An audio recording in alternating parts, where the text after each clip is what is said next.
Contestant को ले आइए, कम ऑन।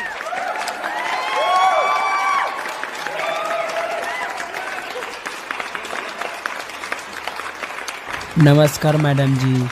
आप अजमत हो ना? यस मैडम जी, हम अजमत हैं और बहुत ही दूरी से आए हैं मैडम जी।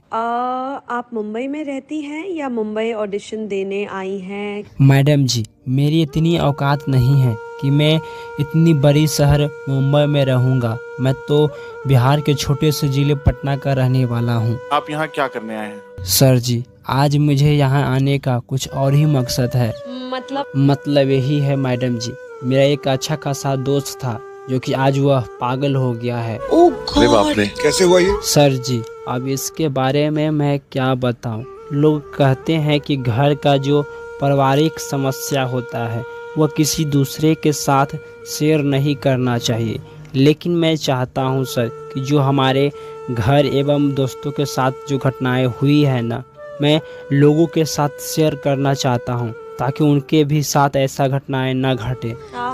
बहुत सही बात, बहुत सही बात। सर, मेरा एक प्यारा सा दोस्त था जिसका नाम सुरेश था और अपने परिवार के लिए वह दिन रात मेहनत मजदूरी किया करता था। ओके। मैडम जी, लगभग 12 से लेकर 13 घंटा तक वो अपने परिवार के लिए दिन रात मेहनत मजदूरी किया करता था और समय ने उसके साथ बहुत बड़ा धोखा दिया है। सर जी, जो उसके साथ हुआ है ना, किसका दोष दे, समय का या किस्मत का या भगवान को? कहा जाता है कि भगवान जो भी देते हैं वह किसी के झोले में सुख होता है या दुख होता है। बिल्कुल बिल्कुल। मैडम जी, मैं बातों को घुमाना नहीं चाहता, मैं चाहता हूँ कि सीधी सीधी बातों को कहूँ। वो एक दिन कमाने के लिए शहर गया था और वहीं पे एक लड़की से प्यार कर बैठा। अच्छा। और वही एक गलती थी जिसने पूरी जिंदगी को उसको बर्बाद कर दिया, उसके पूरे परिवार को तहस नहस कर दिया। क्या? अरे जी हाँ मैडम जी,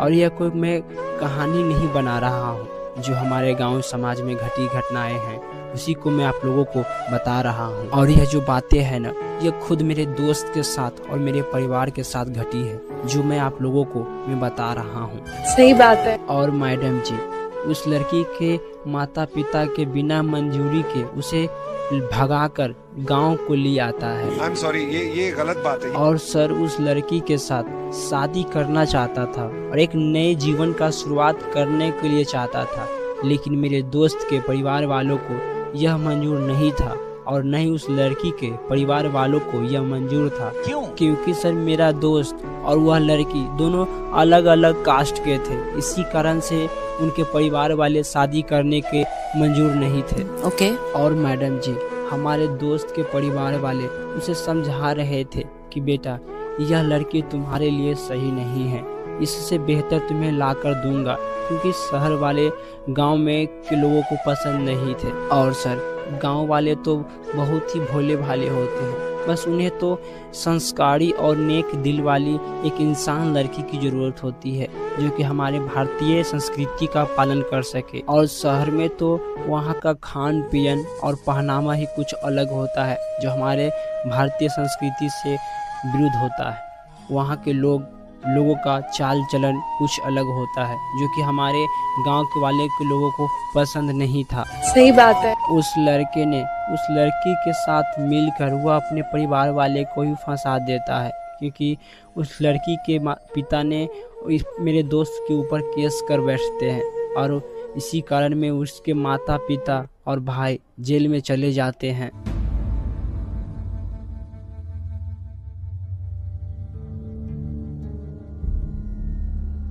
क्या बोला आपने? जी हाँ सर, उसके माता पिता और भाई जेल में चल जाता है, लेकिन उस लड़के को पता नहीं था कि हम क्या कर रहे हैं। और सर, मैंने भी उसे बहुत समझाया, लेकिन उसने मुझे ही भला बुरा कहने लगा। और मेरा दोस्त कुछ दिनों तक उस लड़की के साथ रहा और कुछ दिनों के बाद उस लड़की ने मेरे दोस्त को धक्के मार कर भगा दिया। क्योंकि मैडम जी, उस लड़की के जितने भी दोस्त वगैरह थे और परिवार वाले थे उसको ट्रोल कर रहे थे और कह रहे थे कि तुम एक छोटे कास्ट वाले इंसान से तुमने शादी कर लिया है। और उस लड़की को भी हमारे दोस्त से मन फट गया था। आई एम सॉरी, ये गलत बात है। और सर जी, जब यह मेरे दोस्त को पता चला तो वह यह सदमे को बर्दाश्त नहीं कर सका और वह पागल हो गया, क्योंकि उसकी वजह से उसकी ज़िंदगी बर्बाद हो गई थी, उसके परिवार वाले की ज़िंदगी बहुत खराब हो गई। और आज मेरा दोस्त का मानसिक संतुलन सही नहीं है और वह गलियों में कूड़ा करकट चुनता है और जो उसे खाना मिलता है उसी को खा लेता है। इतनी तकलीफ में होंगे तब आपने एक और तकलीफ का सोचा। आज क्या सुना रहे हो आप? ऐसे मतलब कोई फोक? सर, आज मैं बहुत ही दर्द भरा गाना गाना चाहता हूँ जिसे सुनकर लोगों के आंखों में आंसू आ जाएगा। अच्छा, चलिए फिर, ऑल द बेस्ट। आइए मेरे मेहरबानों, एक भजन आपके सामने बड़ा ही मार्मिक रखूंगा और भजन भी होगा माँ बाप के ऊपर। मेहरबानों, अगर इस दुनिया में किसी को भगवान देखना है, उस परमात्मा के दर्शन करने हैं, तो अपने माँ बाप के अंदर कर सकता है। एक माँ बाप ही ऐसे हैं इस दुनिया में जो निस्वार्थ अपने बच्चे का भला चाहते हैं। कभी ये नहीं चाहते कि मेरा बच्चा कमजोर रह जाए, दूसरों के सामने हाथ फैलाए। मेहरबानों, जब तक जीवित रहते हैं जी तोड़ मेहनत करते हैं अपने बच्चे के लिए। माँ लाड चाव दुलार भी करती है। मेहरबानों, इनकी जगह भगवान भी नहीं ले सकता, क्योंकि भगवान ने भी पहला अपने से पहले माँ बाप को बताया है। तो माँ बाप के चरणों में एक भजन पेश करते हुए आपके बीच में तरुण बालियान शादीपुर किस तरह से सुनेंगे।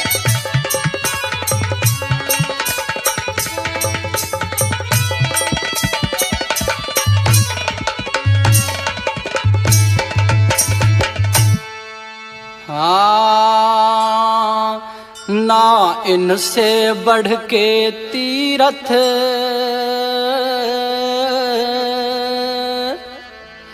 ना दौलत माल खजाना, माँ बाप के पग चरणों में बंदे सदा शीश झुकाना। माँ बाप के पग चरणों में बंदे सदा शीश झुकाना। ना इनसे बढ़कर तीरथ ना दौलत माल खजाना, माँ बाप के पग चरणों में बंदे सदा शीश झुकाना। माँ बाप के पग चरणों में बंदे सदा शीश झुकाना।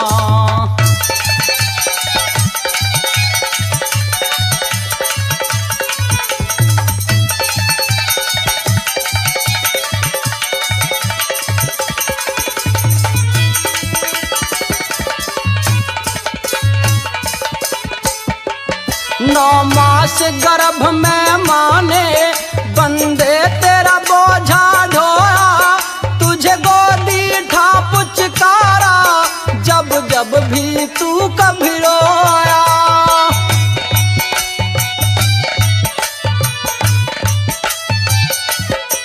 नौ मास गर्भ में माने बंदे तेरा बोझा ढोया,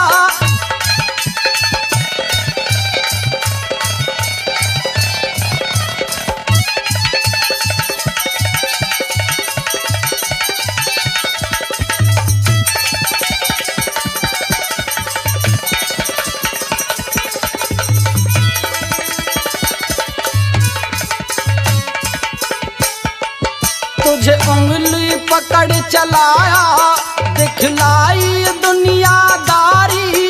वो मंत्र मुग्ध बचपन में सुन सुन तेरी किलकारी।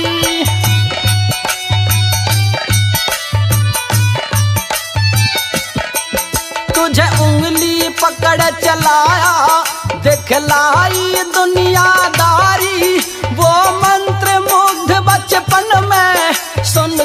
तेरी किलकारी, तुझे खुद से अच्छा देते, तुझे खुद से अच्छा देते, बस्तर और पीना खाना, माँ बाप के पग चरणों में सदा बंदे सी झुकाना, माँ बाप के पग चरणों में सदा बंदे सी झुकाना।